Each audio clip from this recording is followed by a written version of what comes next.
बखरा गांव में नदी के किनारे शांति नाम की एक बूढ़ी औरत रहती थी।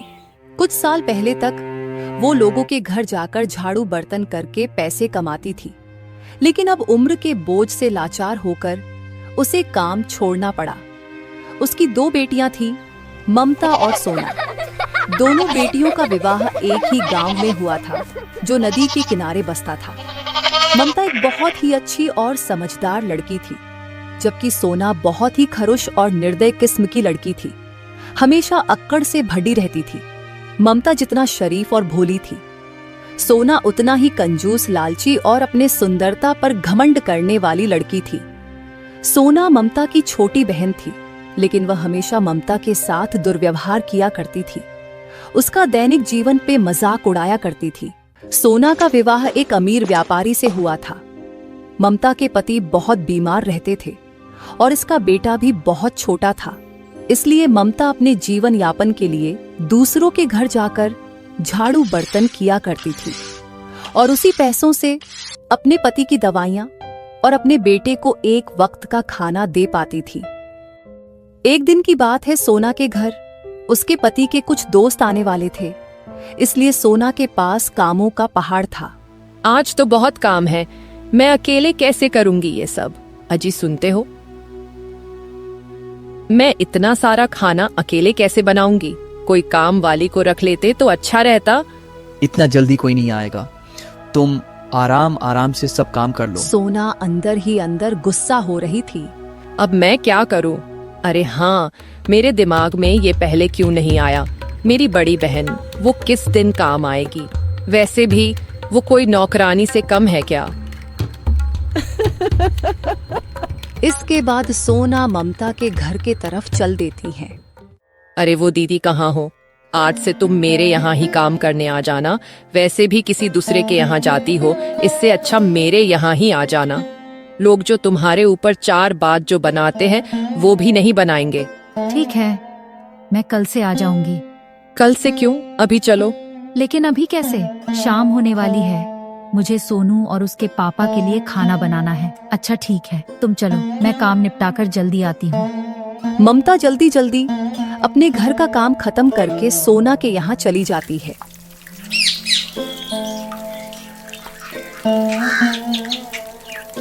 इतना देर लगा दी आने में, चलो अब जल्दी जल्दी काम पर लग जाओ। पहले आंगन और बैठक अच्छे से झाड़ पोंछ दो, घर चमकना चाहिए। उसके बाद रसोई में जाकर सारे बर्तन मांज देना। और हाँ, काम ठीक से होना चाहिए, एक भी काम छूटना नहीं चाहिए। ममता तुरंत काम पर लग जाती है। सबसे पहले ममता घर का आंगन में बैठक और सारे कमरों में झाड़ू पोंछा करती है। वह एक एक कोना साफ करती है, फिर बर्तन मांजने बैठ जाती है। उधर सोना आराम से बैठकर चाय पीती है और अपनी बड़ी बहन के साथ नौकरों जैसा व्यवहार करती है। अच्छा सुनो, सारे काम तो तुमने कर दिए हैं, अब यह ध्यान रखना है, इसमें से अच्छे अच्छे चावल चुनकर साफ कर दो। टूटा फूटा चावल और कचरा अलग कर देना। मेरे घर में सिर्फ बढ़िया चावल पकते हैं, समझी? और फिर जल्दी से रसोई में जाकर रात का खाना बना देना। आज मेरे घर पर कुछ मेहमान आ रहे हैं, खाने में कोई कमी नहीं होनी चाहिए। अली तो तुम हो ही, लेकिन खाना एकदम साफ सुथरा से बनाना, कोई कमी नहीं रहनी चाहिए। अलग अलग प्रकार के पकवान बनना चाहिए और मीठे में खीर बना देना।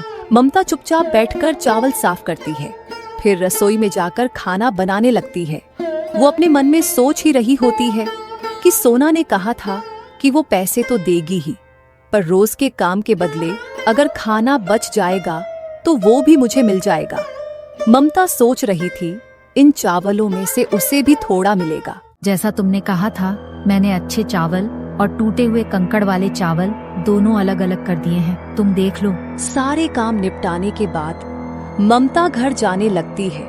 तभी सोना, रुको, ये लो, यह टूटे हुए चावल है। मेरे घर में इसे तो कोई खाता नहीं है, इसलिए तुम ही ले जाओ। तुम्हारे घर में तो यह आराम से सब खा लेंगे। ममता चावल लेकर अपने आंखों में आंसू और चेहरे पर नमी लिए घर की तरफ चल पड़ी, क्योंकि उसको पता था कि इस गरीबी से वह कितना लाचार है, कि टूटा चावल भी उसके लिए कीमती था। ममता का बेटा सोनू और उसका पति उसका इंतजार करते करते भूखे पेट सो जाते हैं। बेटा सोनू, उठो, देखो तुम्हारी मौसी ने खाना भिजवाया है तुम्हारे लिए, उठो खा लो। क्या माँ इतना लेट कर दिए आने में? सोहन उठकर खाना खा लेता है और सब लोग सो जाते हैं।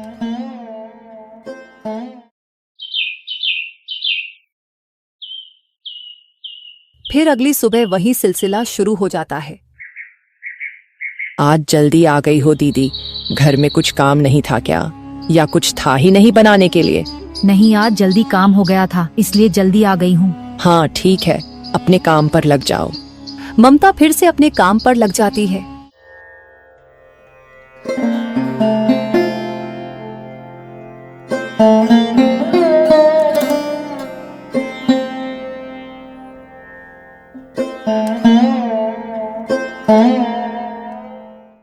दीदी आज मैं अपने सहेलियों के साथ बाहर घूमने जा रही हूँ, तुम घर का सारा काम कर लेना।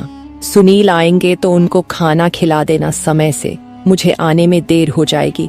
और हाँ, घर का कोई सामान इधर उधर नहीं होना चाहिए, गरीब लोगों का क्या भरोसा, कहीं कुछ चोरी कर ले।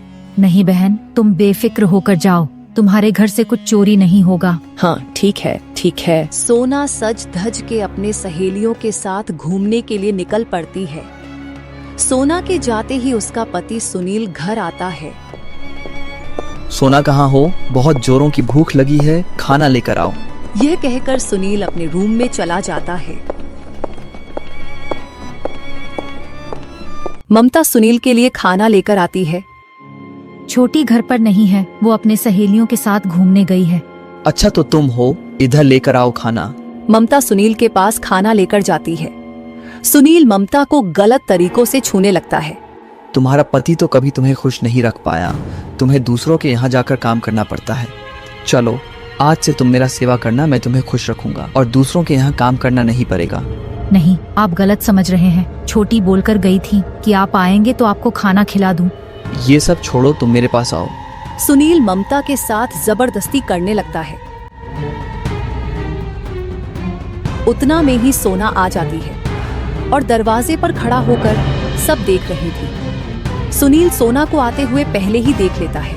ममता दीदी, तुम ये की कर रही हो? मैं वैसा आदमी नहीं हूँ, कम से कम अपने बहन के बारे में तो सोचो। ये सब क्या हो रहा है?